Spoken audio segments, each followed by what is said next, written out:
Take two.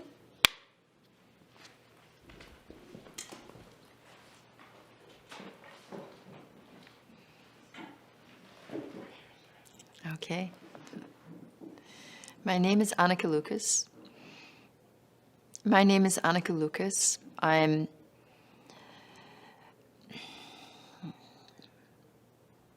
I'm originally from Belgium, where I survived child sex trafficking, starting at the age of 6. And I was rescued at the age of 11.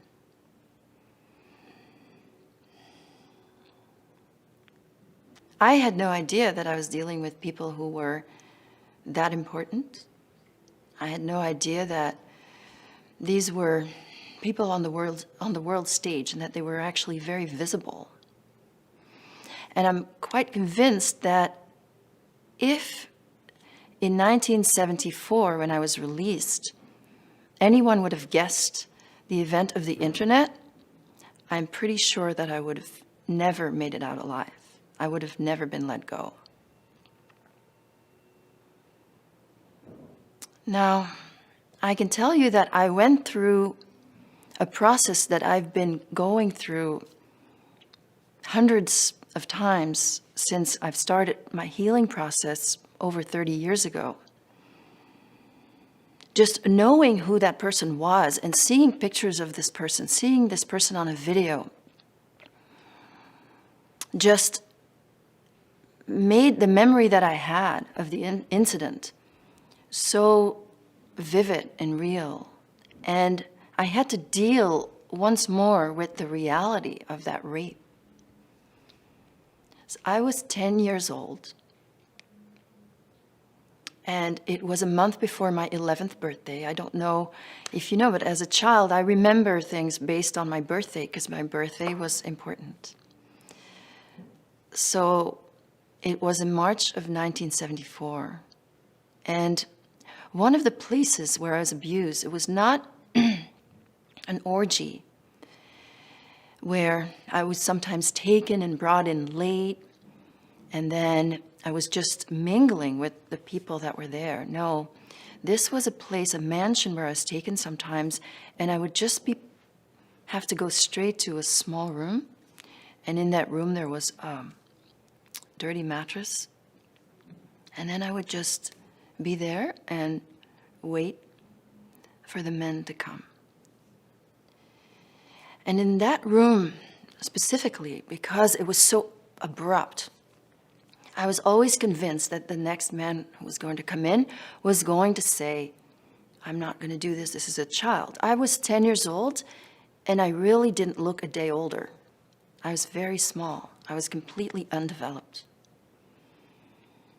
So I remember this rape particularly well because I'd actually been protected for about 6 months. And so I'd gotten used to not being raped.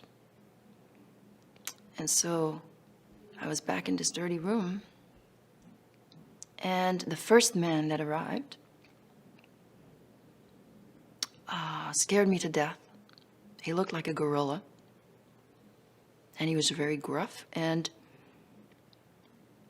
I thought, again, he's going to say, this is a child, I'm not going to do this. But instead, he got angry with me and just told me, he didn't tell me, he didn't speak my language.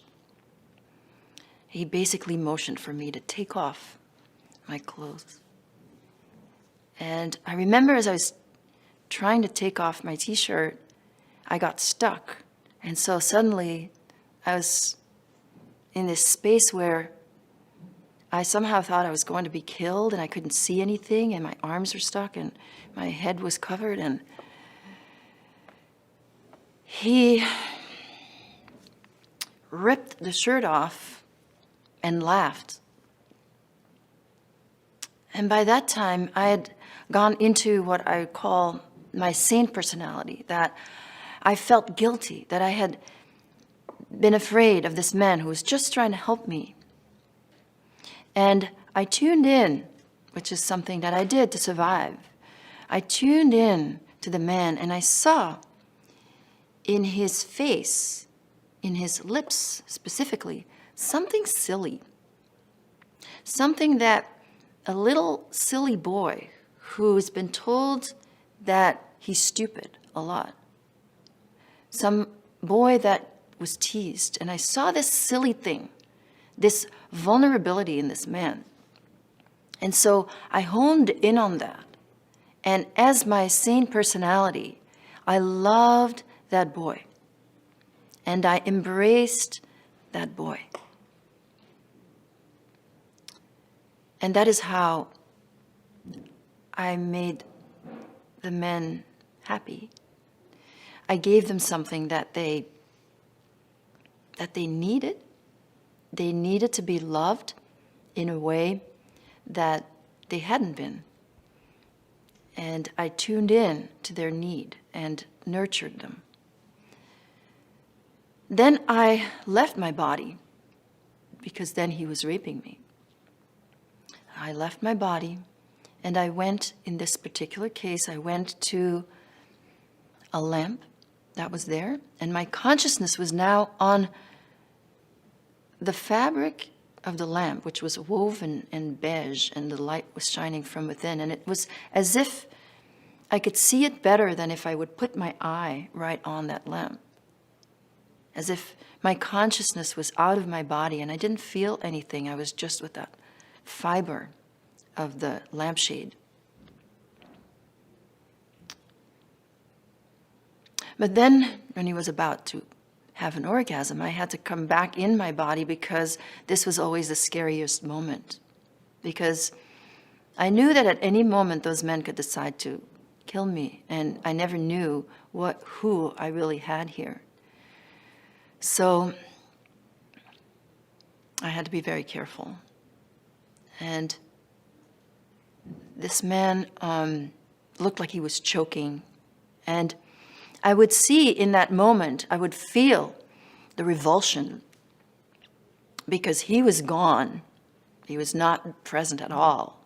And he was having some kind of a release of something, and I was watching it, and I was just coldly watching this person, this perpetrator, having his release that looked insane. Like, I was observing this man's darkest shadow, his darkest moment, and I had no respect for that man. And afterwards, he acted happy. He clearly was satisfied, and he was trying to speak to me in a foreign language, trying to make conversation with me. Now, I had seen children be murdered, and I had heard of a girl being shot for not acting like everything was okay after being raped. And so I took a risk with this man. I stared coldly at him. And I thought, well, he must not be very important, because I know he's just kind of silly and he's okay with this. He's not doing anything. He's not going to do anything to me. So it was a great surprise to find that he was number 2 in a world power. And I realized that this silliness was so covered over, like the emperor's new clothes, the naked emperor, and everyone adores the fine thread of the beautiful robes, that I still saw this silly thing around this person's mouth. But he was known as the great intellect. Not as visible as the number 1 in that country in that time, but very high up. So I experienced the process to allow that part that was shut out of my body during that rape, to allow that part to integrate again, I felt disbelief, shock. I asked myself the same question that many people in their comments asked: how is it possible? Why? Why would this man who has everything on the surface want to engage in these acts? Emotionally, I was in shock and disbelief. And then I went and felt all this anger. I was so furious that someone who does, on the surface, have everything would allow himself to do this. And I was more aware of myself as just a 10-year-old girl, because now I could see, as an adult woman, this man had raped me. I was just 10.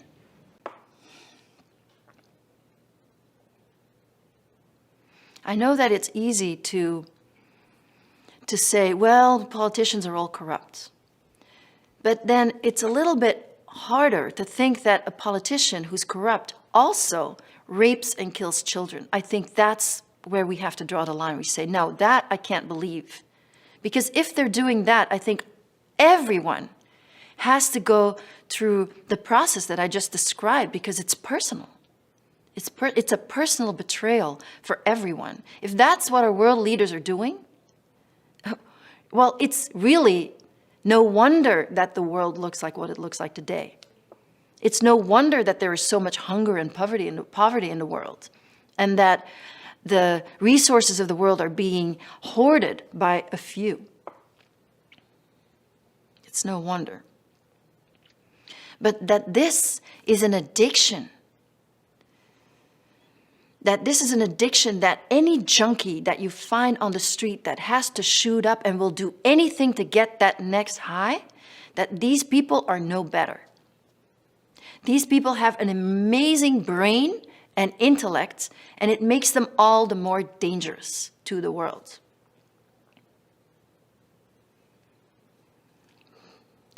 That is an addiction to power.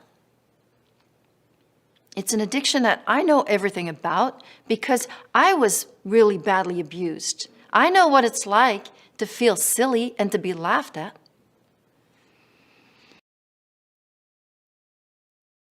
My name is Richard Kerr, and I'm 53, and I believe my first time being trafficked to England was on February of 1977.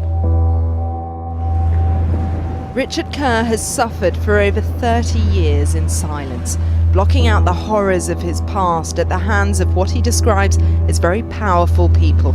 As a teenager, he was introduced to the world of Westminster. He says he was trafficked from Northern Ireland and that this picture was taken by one of his abusers. I was used as a boy toy.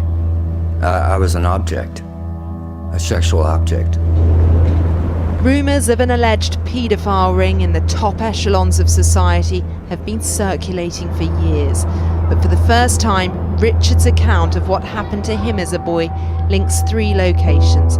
Dolphin Square, a luxury complex popular with MPs and civil servants.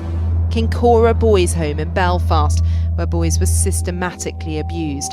And Elm Guesthouse, a former gay brothel where young children are also said to have been molested. We brought Richard back to England from America, along with his counsellor, to revisit his past. His memories were vivid and distressing. I'm sorry.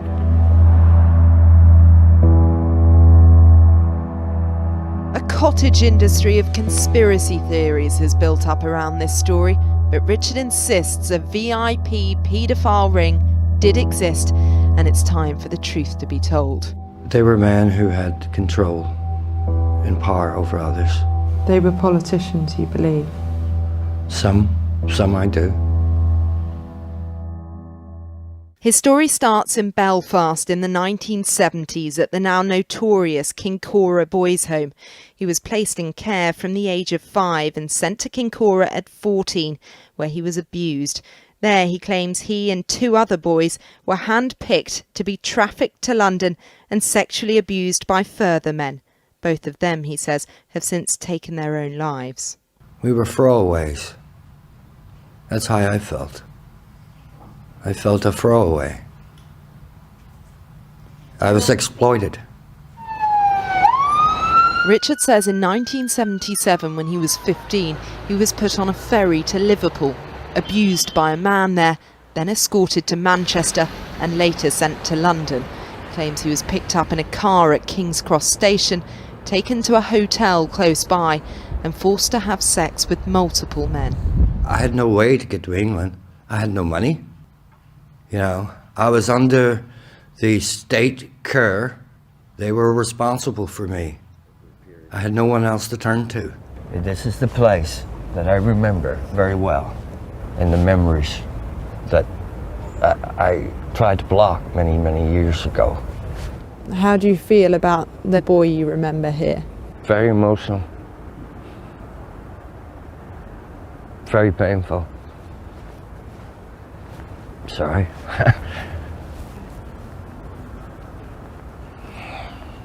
I'm scared.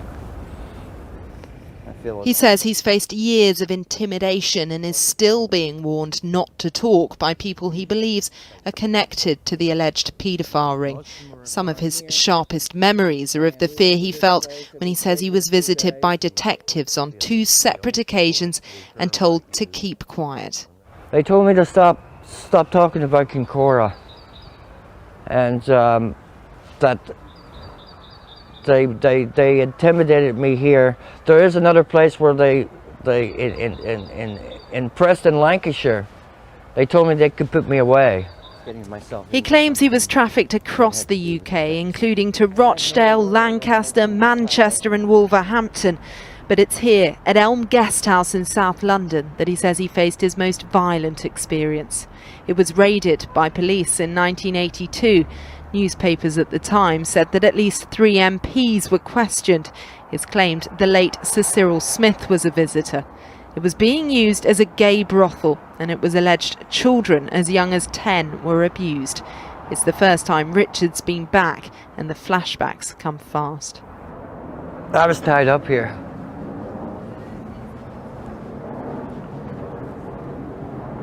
I do remember that. I don't know why I was tied up, but I was tied up with my hands behind my back. I do remember that. Laying down, and they took photographs. Other men were here. Other men came into the room. It just wasn't this one man. There were other men here. In the 80s, it was reported officers found whips, chains and ropes. I don't mean to be this way.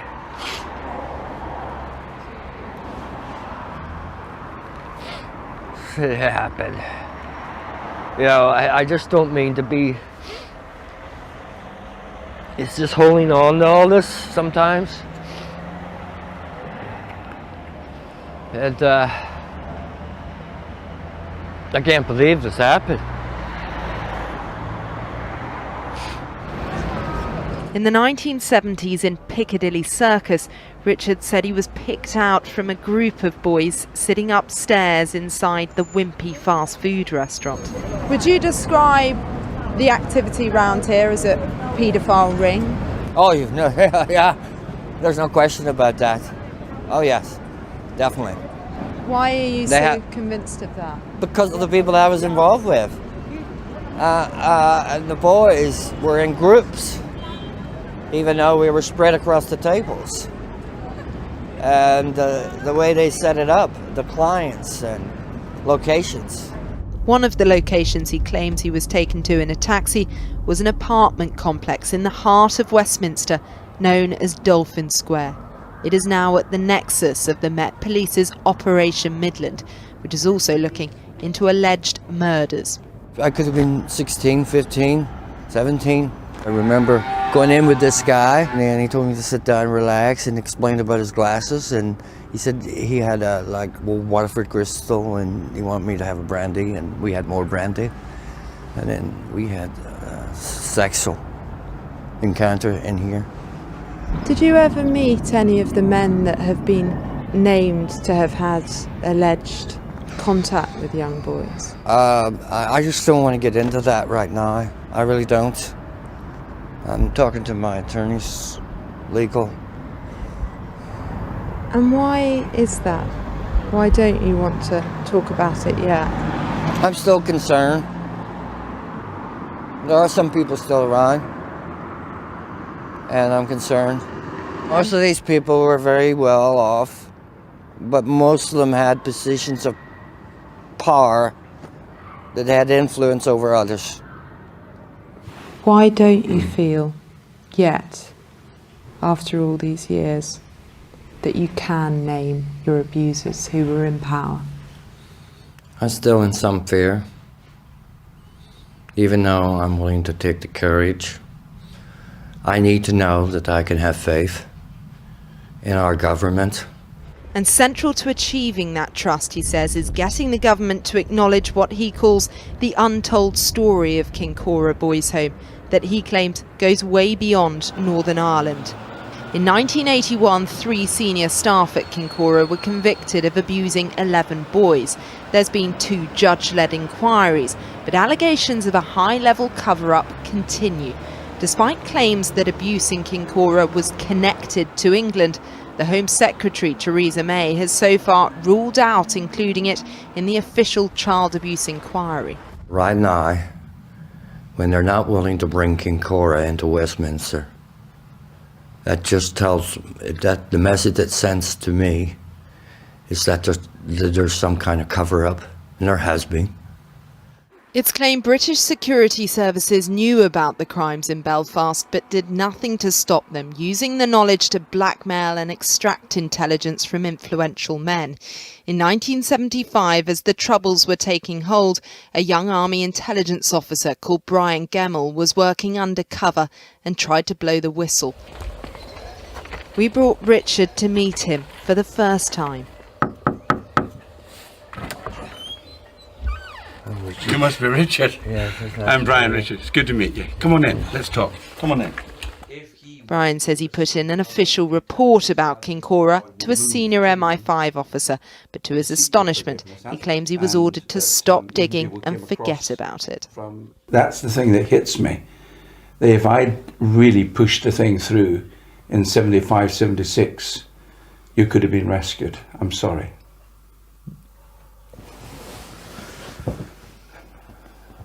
Thank you for that. I've been in a lot of pain, a lot of suffering, and I have survival guilt. Yeah. Yeah, and you know, it's a calling. I believe it's a calling, Yeah. and I'm not here. This is less selfish of myself. I'm not here to think of me. Right. I get peace from that. Yes. And I ask it in Jesus' name. Amen. Amen. But it's hard to heal without the truth, and Brian now believes to establish that Kincora must be added to the UK inquiry. Why do you think it should be? I think 2 words, Richard Kerr. I think Richard's transporting over to the United Kingdom mainland to be abused, rather than just being abused in Northern Ireland, speaks volumes. It ties the 2 together. Here's a Kincora boy that knows what goes on in Dolphin Square. Do you think there are still efforts to try and cover up? I do. Richard is open about the fact he went on in his adult life in London to be paid for sex with men. It was, he says, the only life he knew. He later emigrated to America. Would you concede that you became a male prostitute? I would answer it this way. I didn't become. That's what they made me to be. I had no awareness that I would be that. They shaped me, groomed me, and that's what my life was.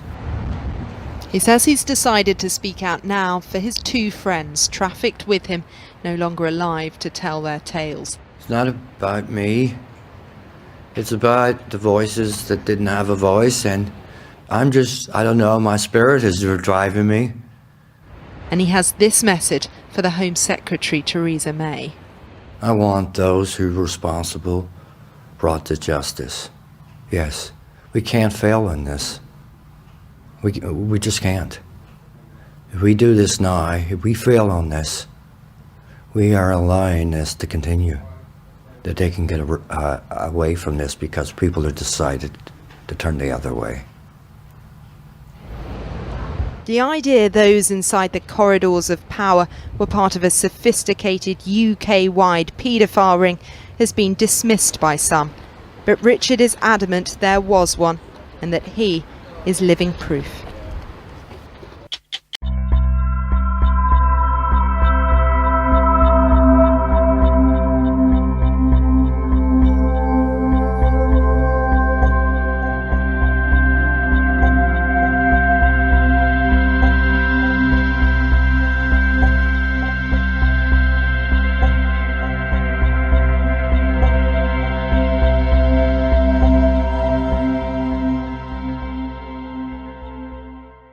When I was 4 years old, I'm the oldest one from the whole family, and it's a church ritual from what is in the Bible. The first born should be offered to God, and that was what they did to me when I was 4 years old.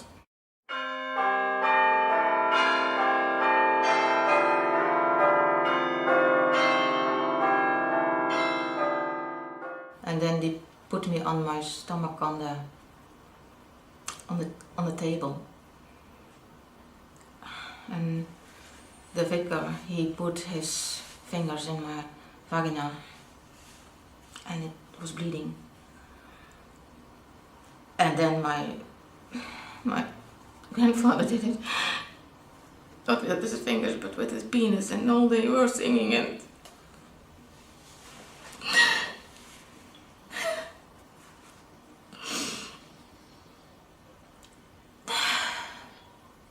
and then my uncle did the same, and it took an hour before they were ready in the hole. It was a blanket, a white blanket where I was on laying, but it was totally red.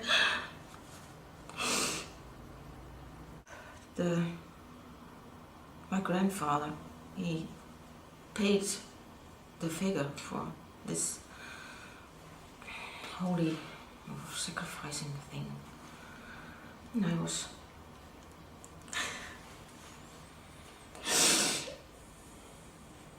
kapot, broken.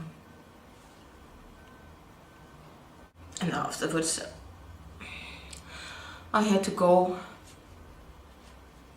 more than once a week to my grandfather's house to let myself abuse by him. And then he raped me, and also my uncle did the same to me, and sometimes it was in the bedroom, sometimes it was in where the cows were. Who were your grandpa and uncle and all of them connected to that they were involved in this ritualistic rape and abuse? What is the connection? Is it like a Freemasons or cult or satanic organization?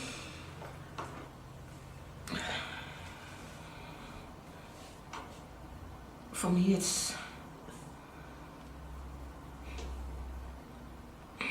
from the church. And you said the vicar was present at the ceremony. How did you know he was the vicar? Were they calling him by that name, or did you recognize him? Or I know it. you know, yeah.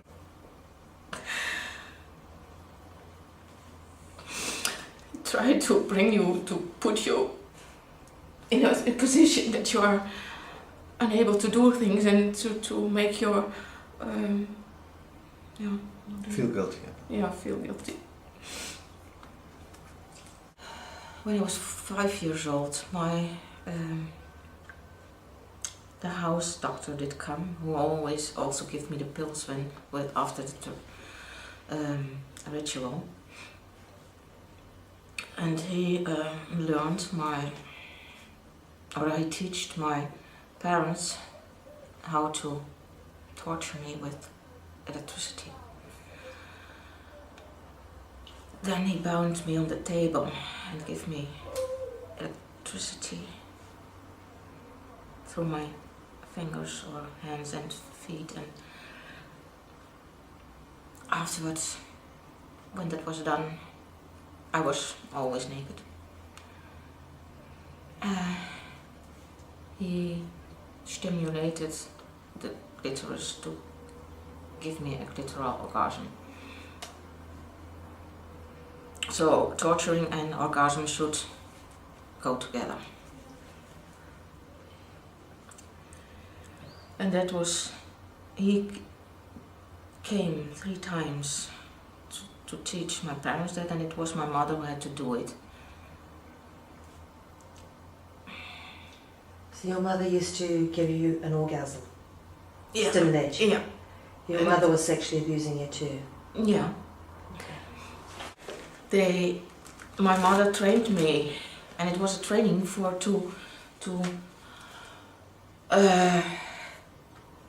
the Freemasons, it's an examination, a kind of examination, if they will come through or not, if they are really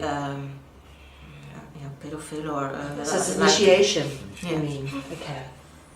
And that was at about 5-6 kilometers from our home. There was a small castle in the wood, in the forest, and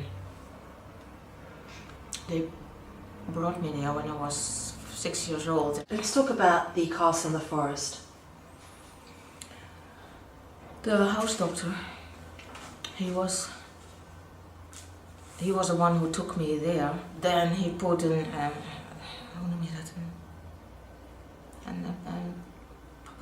ooievaarsbek. Stotjesbeek. That thing you put into when you go to the gynecologist, Yeah. a cold metal duck looking thing. Yeah, duck. Yeah. How do you call it? We call it a duck. A duck. He put a duck in my vagina, and then he stimulated the clitoris. So there I got an orgasm. And the one who couldn't have, or who didn't get an erection, fell down there was one hole in the circle, and then that hole went open and he fell out through it, and during that falling, how it was exactly done, I don't know, but the man got out of his hole. Okay, so just because he didn't get an erection, looking Yeah, at you having this done to you, they cut off If his they- penis and threw him down a hole. Yeah. They went downstairs, and there the men, they had to do necrophilia with that dead body. So this is the one who got his. So the other men had to do that with him. What did they do exactly?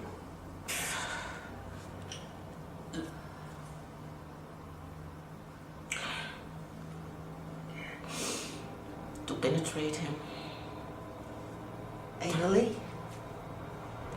I'm sorry. like from behind. Yeah, yeah. It's okay. Relax. Right. And then the one who didn't come through that act, or could not penetrate, had to come to me again, because then I was upstairs, or they put a cross knife in the doctor did it, the bug or the devil, in my vagina. So was it pointing down, out? They- Not inside, it was pointing out. No, the blade was out. Okay. It's not an handle, it was a tool. Yeah. Okay. It was not to give me pain, it was to make the penis from the... Okay. Just so we can clarify. So the man who didn't want to penetrate necrophilia had to then come to you. Yeah. You had a blade inside of you. And what happened? He had to penetrate me again, and that gave that his penis was splitting up. And that did happen in different places, also in the south of Holland, in Limburg. There was in IJs a small castle where they brought me, and there were more men together, and they put me naked on a table to play with me, and afterwards they brought me to a torturing room where I was also tortured, and there were also... Were the other children involved? No, I would like this to... It was not only the torturing, and it were not only men who raped me, but also in IJs it was also a dog who raped me. Sorry? A dog. Dog. And on that castle where the Freemasons examination was, there were also, it was in the forest, they had some jacht, hunting. They hunted, I would like to say us. There were more, me and also my sister, and there were more. But it was at night, it was dark. What did they do exactly on the hunting? What I remember, I was naked and it was cold, and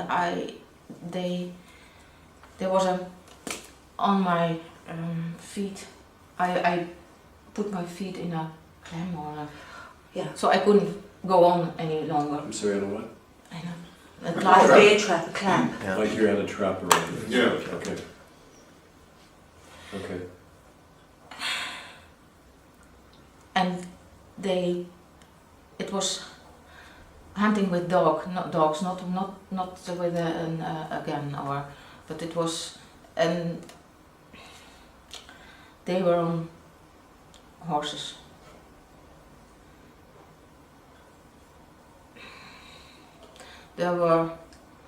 It was with Prince Bernhard.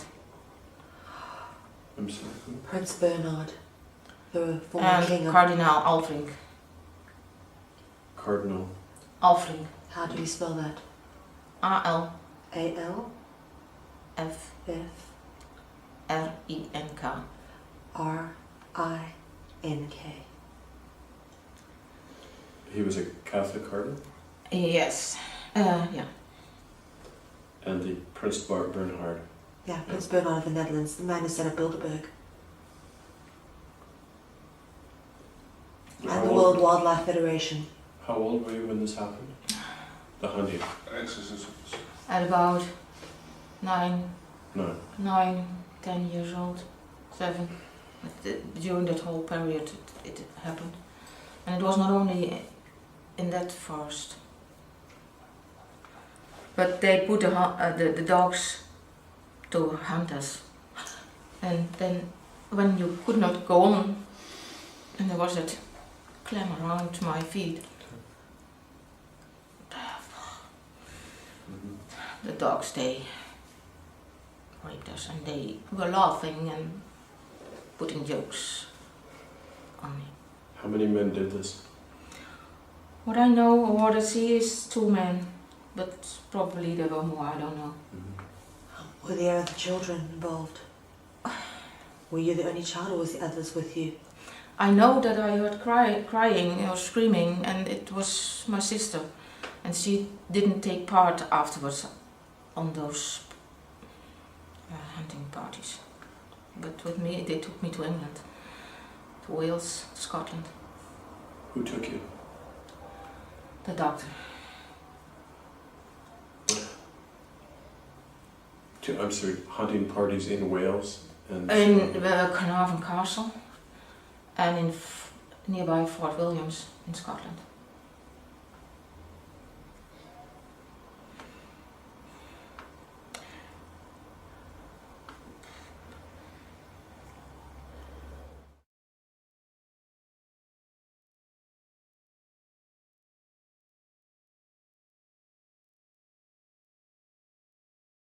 being 2 years Carmen was here with 3 other girls. The other girls are all beaten to death. One is they put petrol on it or burned her. gas to burn the body? No, No, when she was alive. when she was alive, burned. And one is with, beaten to death with sticks. And the third one, I don't know at this moment what happened to her. And Carmen, she was very scared. She could not say anything. She was on her knees laying, and after that, there were a lot of. She told that about 20 people here around her. One of them was my father, and one of them was her father. And her father, he raped her afterwards. Here, on the spot. And this was, you say, 2 years ago. When she was just 12, it was 2.5 years ago. It was around November, Yeah. December 2010. Autumn, yeah. 2010. 10. November 2010. Wow.